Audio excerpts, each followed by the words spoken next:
Et ben voilà, forcément ça allait arriver, ça l'autorité de la concurrence a dénoncé les commissions liées à l'achat et à la vente de biens immobiliers trop élevées et difficilement compréhensibles pour les ménages. Elle appelle à mieux encadrer les professionnels, puisque on a les agents immobiliers qui ont le plus de com en Europe, hein. Les commissions d'achat immobilières sont trop opaques en France et trop élevées, a pointé l'autorité de la concurrence, appelant à mieux réguler les professionnels du secteur. Donc là, tu sens qu'il va y avoir de la grève d'agents immobiliers, boulevard Saint-Michel, ils vont jeter des barricades sur le Quick et tout. Enfin, le Quick, il est plus là d'ailleurs, c'est un Burger King, je crois. 5,78% en moyenne contre près de 4% dans le reste de l'Union européenne, et même 4% c'est quand même très cher, hein. Pour exemple, moi l'appart que j'ai acheté sur le PAP, il était aussi sur une agence, il était à 215 000 sur l'agence, il était à 195 000 sur le PAP, il y a quand même 20 000 euros de différence pour un 2 pièces de 30 mètres carrés quoi, en 2018.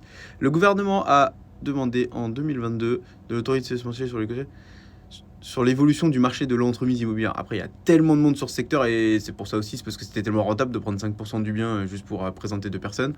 Alors après, il y a des gens qui vont défendre les agents immobiliers. Oui, mais quand même, ils vérifient que machin. Ouais, 5% du prix du bien. Tu peux faire toutes les vérifications du monde tout seul en proposant 1 mois ou 2 mois ou 3 mois de congé, ça te coûtera jamais le prix de la commission.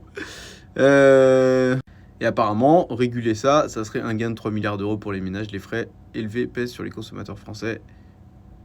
Si les taux des commissions des professionnels de l'entremise en France étaient ramenés à la moyenne de l'Union européenne, un gain annuel de 3 milliards d'euros pourrait être dégagé. Alors là, vous allez voir, les lobbies de l'immobilier vont commencer à faire pression grave sur tout pour pas perdre leur commission à 5,36% de moyenne, je vous le rappelle, ce qui est quand même très très élevé sur un bien à 1 million.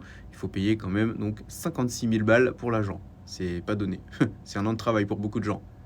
Enfin non, même pas. C'est un an de travail pour des cadres et c'est 4 ans de travail pour les gens normaux, au SMIC et tout.